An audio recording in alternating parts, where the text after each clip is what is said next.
وأصلي على نبي الأمي وآله الطاهرين وأصحابه المهديين أما بعد فأعوذ بالله من الشيطان الرجيم بسم الله الرحمن الرحيم رب اشرح لي صدري ويسر لي أمري واحلل عقدة من لساني يفقهوا قولي قال الله تعالى في الكلام المجيد وقرآن الرشيد يا أيها الذين آمنوا إنما الخمر والميسر والأنصاب والأزلام رجس من عمل الشيطان فاجتنبوه لعلكم تفلحون إنما يريد الشيطان أن يوقع بينكم العداوة والبغضاء في الخمر والميسر ويصدكم عن ذكر الله وعن الصلاة فهل أنتم منتهون وقال رسول الله صلى الله عليه وسلم مثل أهل بيتي كسفينة نوح من ركبها فنجا ومن تخلف عنها فغرق او كما قال رسول الله صلى الله عليه وسلم قال الله تعالى في شان حبيبه مخبرا وآمرا إن الله وملائكته يصلون على النبي يا أيها الذين آمنوا صلوا عليه وسلموا تسليما الصلاة والسلام عليك سيدي يا رسول الله وعلى آلك وأصحابك سيدي يا حبيب الله الصلاة والسلام عليك سيدي يا نبي الله وعلى آلك وأصحابك سيدي يا خير خلق الله اللهم صل على نور الظلام اللهم صل على بدر الكمال اللهم صل على مفتاح دار السلام اللهم صل على شفیع جمیع الانام بعد از حمد بدرگاہ مجیب الدعوات خالق کائنات جل وعلا و درود و حضور سرور کائنات فخر موجودات نور مجسم شفیع معظم رحمت دو عالم حضرت احمد مجتبیٰ جناب محمد مصطفیٰ علیہ تحیۃ والثناء معزز سامعین حاضرین علماء کرام وارثان منبر و محراب اصحاب عقل و بینش اہل محبت و طریقت محبی باللہ علامہ حافظ سید صفدر علی شاہ صاحب مخلصی باللہ علامہ سید ناظم حسین شاہ صاحب محبی باللہ محقق اہل سنت علامہ نثار احمد ازہروی صاحب اور دیگر اسٹیج پر جلوہ گر قابل قدر شخصیات آج کی یہ بابرکت اور روح پرور تقریب سعید جماعت جلالیہ شہر منڈی بہاؤالدین اور انتظامیہ فردوسیہ مسجد کے زیر انتظام 40ویں نشست ماہانہ درس فقہ و تصوف کے سلسلے کے اندر ہے اور انتہائی ہمارے لیے سعادت کا موقع ہے کہ مسجد فردوسیہ کی انتظامیہ کے زیر انتظام یہ 16ویں تقریب ہے جو سید الشہداء امام عالی مقام راقب دوش مصطفیٰ فرزند سیدنا علی مرتضیٰ دل بندے سیدہ فاطمہ زہرا جناب سیدنا امام حسین رضی اللہ تعالیٰ کے ذکر خیر کی ہے۔ آپ نے مجھ سے قبل خطیب اہل سنت علامہ حافظ سید صفدر علی شاہ صاحب سے اہل بیت نبوت کے فضائل اور سید الشہداء امام عالی مقام رضی اللہ عنہ کے مناقب اور آپ کی شہادت کے حوالہ سے نبی پاک صاحب الاوراق صلی اللہ علیہ وسلم کا فرمان اقدس سماعت فرمایا۔ یقیناً ایسی ہستیوں کا ذکر خیر نامہ اعمال کے اندر اضافے کا سبب بنتا ہے اور اس کے سبب سے روحانی پختگی نصیب ہوتی ہے، اور بالخصوص سید الشہداء رضی اللہ عنہ کا تذکرہ مبارک انسان کو دینی کاموں کے اندر استقامت کا جذبہ اور جذبہ شہادت عنایت فرماتا ہے۔ امام الانبیاء سید الانبیاء جناب مصطفیٰ کریم صلی اللہ علیہ وسلم نے اسی پاکیزہ خاندان کے حوالہ سے ارشاد فرمایا، مثل اہل بیتی کا سفینۃ نوح، خانوادہ رسول صلی اللہ علیہ وسلم کشتی نوح کی طرح ہیں، من رکبہا فنجا، جو اس کشتی کے اندر سوار ہو گیا پس وہ نجات پا گیا، ومن تخلف عنہا،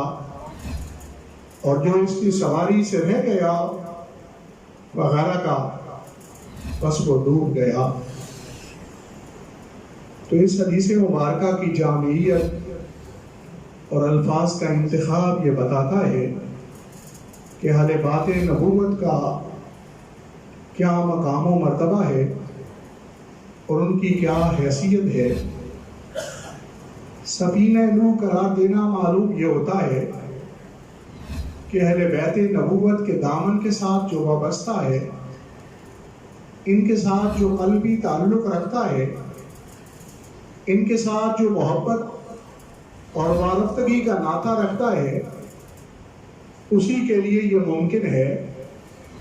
کہ وہ اخروی زندگی کے اندر کامیابی و کامرانی حاصل کر سکے۔ اس لیے کہ میرے آقا کریم صلی اللہ علیہ وسلم نے کشتی نوح پر سواری کو نجات کا مدار قرار دیا۔ جو اہل بیت نبوت سے محبت کا تعلق رکھتا ہے، اہل بیت نبوت سے پیار کا تعلق رکھتا ہے، عقیدت کا رشتہ رکھتا ہے،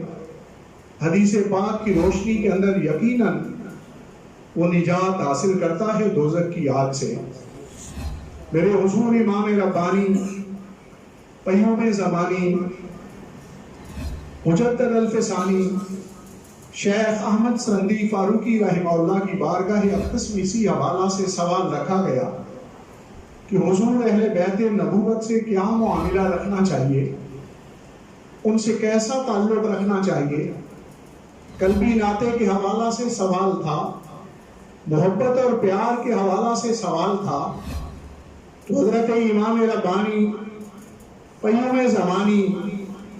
حضور مجدد الفسانی رحمت اللہ علیہ نے ارشاد فرمایا، این علامت حسن خاتمہ است کہ اہل بیت نبوت سے محبت کا تعلق، ان سے پیار کا ناطہ، ان سے عقیدت کا رشتہ، یہ حسن خاتمہ کی علامت ہے۔ حسن خاتمہ آپ جانتے ہیں کہ ہر اہل ایمان رب تعالیٰ کی بارگاہ میں یہ دعا مانگتا ہے کہ یا الہ العالمین مجھے ایمان پر موت نصیب فرما، مجھے مرتے ہوئے کلمہ نصیب فرما، خاتمہ بالایمان فرما۔ اسی کو امام ربانی حضور مجدد الفسانی رحمہ اللہ حسن خاتمہ سے تعبیر فرما رہے ہیں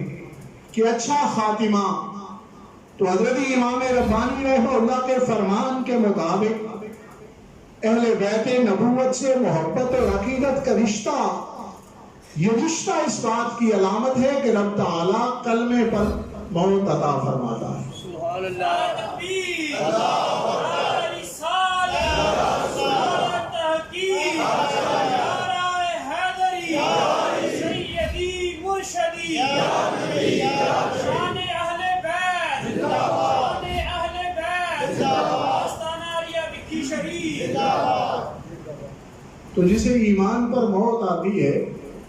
امام الانبیاء صلی اللہ علیہ وسلم نے فرمایا من قال لا الہ الا اللہ فدخل الجنہ.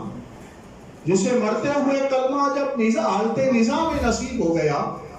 تو ایسی کیفیت کے اندر جاتے ہوئے ایمان کی گواہی ہو گئی، جاتے ہوئے کلمے کی گواہی ہو گئی، فدخل الجنہ.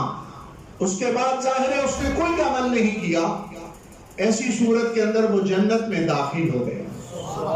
تو یہ میرے آقا کریم صلی اللہ علیہ وسلم کی طرف سے خوشخبری ہے کہ جو اہل بیت نبوت سے یہ تعلق و ناطہ رکھتا ہے، رب تعالیٰ اسے دوزخ کی آگ سے نجات عطا فرما دیتا ہے. اور پھر دیکھیں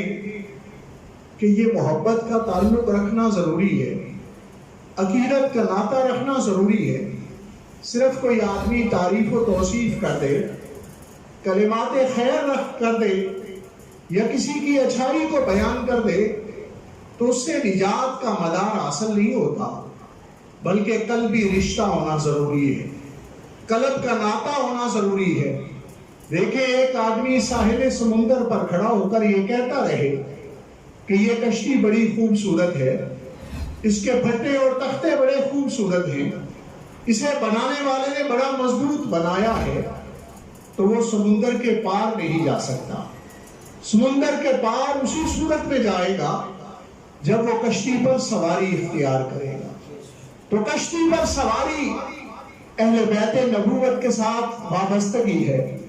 اہل بیت نبوت کے ساتھ پیار اور محبت کا تعلق ہے. صرف تعریف و توصیف سے نجات حاصل نہیں ہوتی، ان کے ساتھ جب قلبی تعلق موجود ہوگا تو پھر نجات کا مدار بنے گا،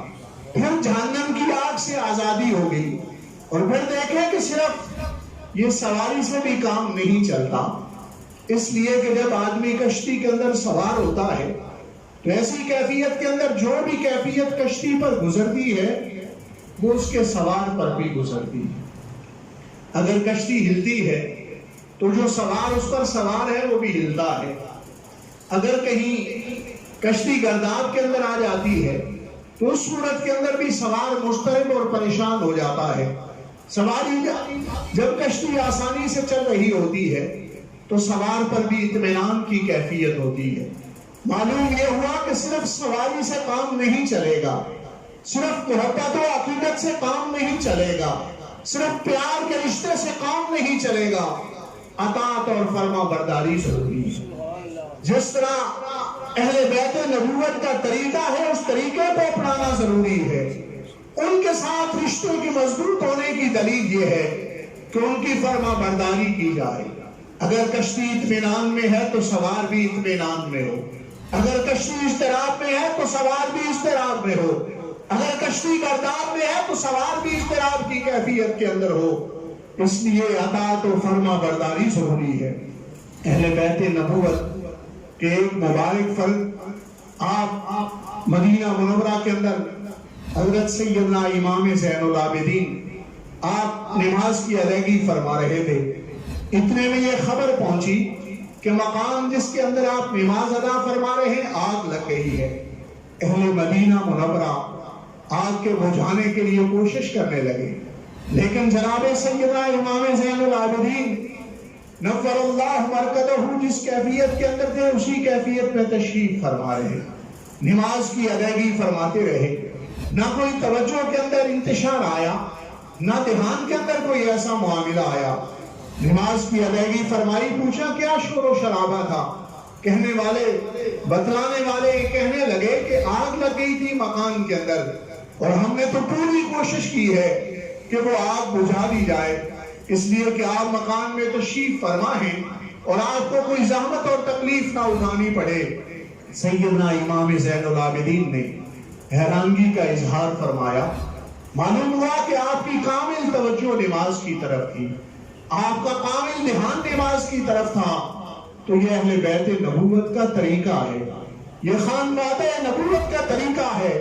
یہ میرے آقا کریم صلی اللہ علیہ وسلم کی آل شریف کا طریقہ ہے۔ اور کربلا کے میدان میں اس سے بڑی گواہی اور کیا ہو سکتی ہے کہ تاریخ کے جتنے شواہد موجود ہیں، جب سیدنا امام حسین رضی اللہ عنہ کو شہادت عظمیٰ کے مسند پر فائز فرمایا گیا تو آپ رب تعالیٰ کی بارگاہ میں سجدے میں تشریف فرما دے۔ تو یہ اہل بیت نبوت کا پیغام ہے کہ نماز کے ساتھ اس طرح کا تعلق و ناطہ بنایا جائے، احکام الہی کی پیروی کے اندر اس طرح کی کوشش کی جائے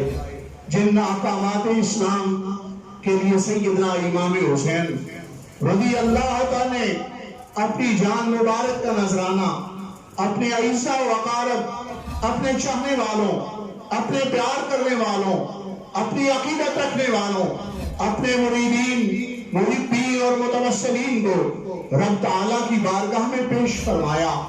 انہی احکامات دین کا ایک مبارک حصہ آپ کے سامنے رکھنے لگا ہوں۔ یا ایھا الذین آمنوا، اے وہ لوگوں جو ایمان لائے ہو، انما الخمر والمیسر، سوائے اس کے نہیں کہ شراب اور جوا، والانصاب اور پانسے، والازلام اور یہ جو ہے بت اور پانسے یہ ناپاک ہیں، رجس من عمل الشیطان، یہ پلید ہیں، شیطان کے عمل ہیں، فاجتنبوہ لعلکم تفلحون، پس تم بچو اس سے تاکہ تم فلاح پا جاؤ۔ انما یرید الشیطان، سوائے اس کے نہیں کہ شیطان ارادہ کرتا ہے، ان یوقع بینکم العداوۃ والبغضاء، کہ وہ واقع کرے تمہارے درمیان دشمنی کو اور بغضاء کو، فی الخمر والمیسر، شراب میں اور جوئے میں، وَيَصُدَّكُمْ عَنْ ذِكْرِ اللَّهِ، اور وہ روکے تمہیں اللہ تعالیٰ کے ذکر سے، وَعَنِ الصَّلَاةِ، اور نماز سے، فَهَلْ أَنْتُمْ مُنْتَهُونَ، پس کیا تم باز آئے ہو، تم رک گئے ہو۔ تو معزز سامعین، سورہ مائدہ کی ان آیات مبارکہ کے اندر جوئے کی حرمت کو بیان فرمایا گیا۔ اس کے اندر جوئے کو رجس من عمل الشیطان قرار دیا گیا کہ یہ پلید ہے اور شیطان کا عمل ہے، اور نص قطعی سے یہ حکم ہمیں دیا گیا کہ فاجتنبوہ، تم جوئے سے بچو۔ کیوں بچو؟ لعلکم تفلحون، تاکہ تم فلاح پا جاؤ۔ تو معزز سامعین، میسر کس کو کہا جاتا ہے اور جوئے کا لغوی اعتبار سے اطلاق کس پر ہوتا ہے؟ اس کو جوا بھی ہم کہتے ہیں اور اس کو قمار کے ساتھ بھی تعبیر کیا جاتا ہے۔ اہل عرب کے ہاں جو جوئے کی صورت اس وقت مربع تھی جب اسلام نے ان کی حرمت کے احکامات بیان فرمائے۔ اس کا طریقہ یہ تھا کہ عربوں کے اندر 10 پیالے وہ جمع کیے جاتے تھے اور ان پیالوں کو ایک بوری یا کپڑے کے اندر لپیٹ دیا جاتا تھا اکٹھا کر کے، اور ان پیالوں کو گڈ مڈ کرنے کی، خلط ملط کرنے کی کوشش کی جاتی۔ اس کے بعد جو ان کے ہاں زیادہ قابل اعتماد ہوتا، منصف مزاج ہوتا، عادل ہوتا، وہ ان پیالوں میں سے کوئی ایک پیالہ نکالتا، کسی ایک کے لیے، پھر دوسرے کے لیے، پھر تیسرے آدمی کے لیے۔ تو اس کی یہ صورت عربوں میں مربع تھی، اور ان کے ہاں یہ تھا کہ 7 پیالے ان پر لکیریں موجود ہوتی تھیں، اور 3 پیالوں پر کوئی لکیر موجود نہیں ہوتی تھی۔ جن پیالوں پر لکیر نہ ہوتی، معلوم ہوتا کہ ان کا کوئی حصہ نہیں اس میں سے، اور جن پر لکیریں ہوتی ان کے مختلف حصص بیان کیے جاتے۔ تو اس اعتبار سے ایک پیالہ جس کا نام فض تھا، اگر وہ پیالہ کسی کے لیے نکل آتا تو اس کے لیے ایک حصہ ہوتا، اور دوسرا پیالہ طعام، وہ جس کے لیے نکلتا اس کے 2 حصے ہوتے، اور تیسرا پیالہ رقیب، وہ جس کے لیے نکلتا اس کے لیے 3 حصے اس مال میں سے رکھے جاتے۔ اسی طرح ایک پیالے کا نام حلیث تھا، وہ جس کے لیے نکلتا اس کے لیے 4 حصے رکھے جاتے۔ ایک پیالے کا نام نافس تھا، وہ جس کے لیے نکلتا اس کے لیے 5 حصے ہوتے، اور ایک پیالے کا نام مسیل تھا، وہ جس کے لیے نکلتا اس کے لیے 6 حصے ہوتے، اور 7ویں پیالے کا نام معلا تھا، اس پر بھی لکیریں ہوتی، اور جس کے نام کا وہ نکلتا اس کے لیے 7 حصے اس میں سے رکھے جاتے۔ باقی 3 پیالے ایسے تھے کہ جن پر کوئی لکیر نہ ہوتی، ان کے نام منی اور مسنی اور رغد تھے، ان پر کوئی لکیر موجود نہیں ہوا کرتی تھی۔ تو اس طرح جن افراد کے لیے ان پیالوں کے ناموں کے مطابق جو پیالہ نکل آتا، جب وہ منصف مزاج پیالے نکال رہا ہوتا، اس صورت کے اندر ان کو اتنے حصص دیے جاتے۔ ہاں البتہ یہ 3 پیالے جن پر کوئی لکیر نہیں ہوتی تھی، جن کے نام کے وہ نکلتے، وہ بکری یا اونٹنی جو وہاں جوا کھیلنے کے لیے لاتے تھے، اس کو ذبح کر دیا جاتا، اور وہ بطور چٹی ان سے وصول کی جاتی، اور ان کے حصے کی کوئی چیز نہ نکلتی۔ تو یہ جوئے کی وہ مروجہ صورت تھی جو اہل عرب کے ہاں موجود تھی۔ آپ جوئے کو آسانی سے اس طرح سمجھ لیں کہ آدمی کچھ رقم صرف کرے اور اس کے بدلے میں اسے کچھ حاصل نہ ہو، وہی جوئے کی صورت ہے۔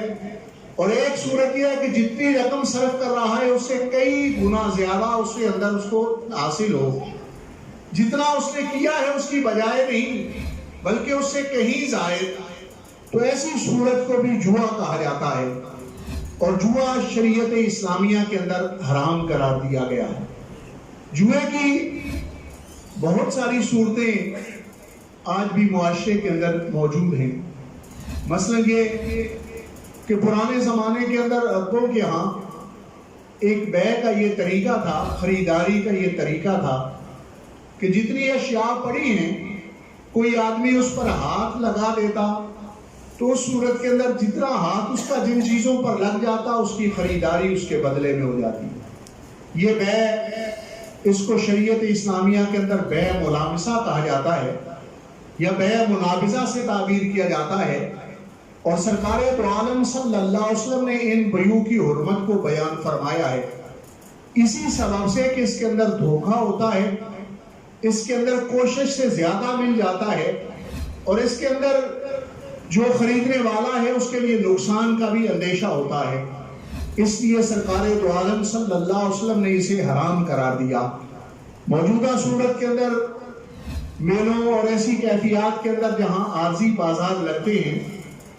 ایسی بیع کی صورتیں موجود ہوتی ہیں کہ ایک کڑا ڈالا جاتا ہے، اور اس کڑے کے نیچے جتنی اشیاء آ جائیں وہ اس خریدار کی ہوتی ہے، اور کڑے کے لیے خاص ایک رقم رکھی گئی ہوتی ہے کڑا ڈالنے کی، اس کو اجازت دی جائے گی، یہ 10 روپے دے گا یا 20 روپے دے گا یا 30 یا 50 روپے دے گا، وہ کڑا گرائے گا، جتنی چیزیں اس کے نیچے آ جائیں گی وہ ساری اس کی ملکیت ہو جائیں گی، اور اس میں اگر کوئی نیچے چیز نہیں آتی پھر بھی اس سے وہ رقم وصول کر لی جاتی ہے۔ تو یہ جوئے کی صورت ہے اور یہ قمار بازی ہے، اور اسے شریعت اسلامیہ نے حرام قرار دیا۔ اسی طرح ایک صورت خریداری کی اس طرح کی بھی مروج ہے کہ ایک آدمی اس کو ہاتھ میں پرچی دے دی جاتی ہے، اور پرچی اس کی قیمت 100 روپے ہے، 200 روپے رکھی گئی ہے،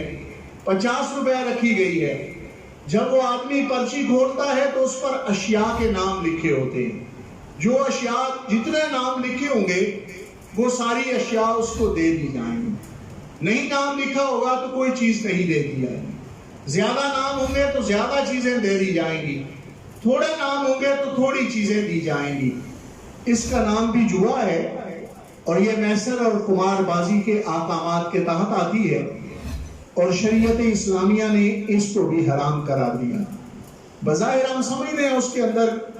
کہ منافع ہمیں موصول ہو رہا ہے، زیادہ اشیاء حاصل ہو رہی ہیں،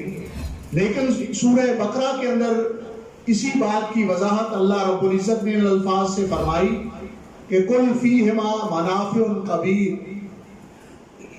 اس کے اندر جو ہے وہ منافع بڑا ہے اور اس کے اندر گناہ بھی بڑا ہے۔ تو اس اعتبار سے کہ نفع ہے بظاہر،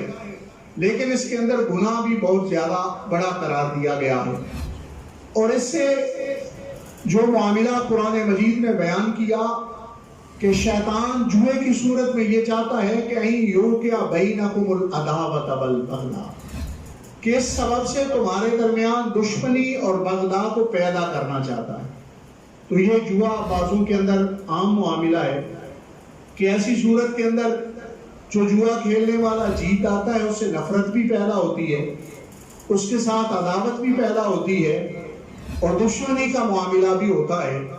اور کلام ربی نے اسے واضح انداز میں اسی لیے بیان فرما دیا۔ اور ایک سبب یہ بھی کہا گیا کہ مثلاً بعض ایسی کھیلیں ہیں جو انڈور گیمز کے اندر آتی ہیں، ان پر اگر شرط لگائی گئی ہو جیتنے کے حوالہ سے کہ جو جیتے گا اس کو یہ دیا جائے گا، جو ہارے گا اس سے یہ دیا جائے گا، تو ایسی جو کھیلیں ہیں وہ بھی پھر قمار بازی کے ضمن کے اندر آتی ہیں، اور ایسی صورت کے اندر ان کو بھی حرام جو ہے وہ شریعت اسلامیہ نے بالتبع قرار دیا ہے، چونکہ ان پر جب شرط لگی ہوئی ہوتی ہے تو شرط کے سبب سے وہ حرام ہو جاتی ہے۔ مثلا شطرنج ہے، نرد ہے، نوجوان بچے اخروٹ کھیلتے ہیں، یہ اس طرح کی کوئی کھیل جب اس پر شرط لگی ہوئی ہو تو اس صورت کے اندر یہ جمعے کے ضمن کے اندر آتی ہے، اور ایسی صورت کے اندر یہ شریعت اسلامیہ کے اندر حرام ہے۔ اسی طرح معاشرے کے اندر جو جوئے کی مختلف اقسام اور مختلف صورتیں ہیں، ان میں سے ایک صورت جو آج کل معاشرے میں عام ہے وہ یہ ہے کہ انعامی بانڈز، ایک تو ہے بانڈ کی کیفیت میں اس کا بکنا، ایک ہے کہ اس کی فوٹو سٹیٹ پرچی کی صورت میں ایک بانڈ اس کی پرچیاں اس کی فوٹو سٹیٹ کر کے وہ آگے بیچ دی جاتی ہے۔ انعامی بانڈ جو ہے اس کی کیفیت وہ اور ہے، اس صورت میں جوا نہیں بنتا، اس لیے کہ انعامی بانڈ جس کے نام کا وہ نکل آیا اس کو مل جائے گا، باقی لوگوں کے پاس بھی وہ بانڈ مالیت کی صورت کے اندر موجود رہتا ہے، جب وہ بیچنا چاہیں اسے بیچ سکتے ہیں آگے اور وہ اپنی قیمت وصول کر لیتے ہیں۔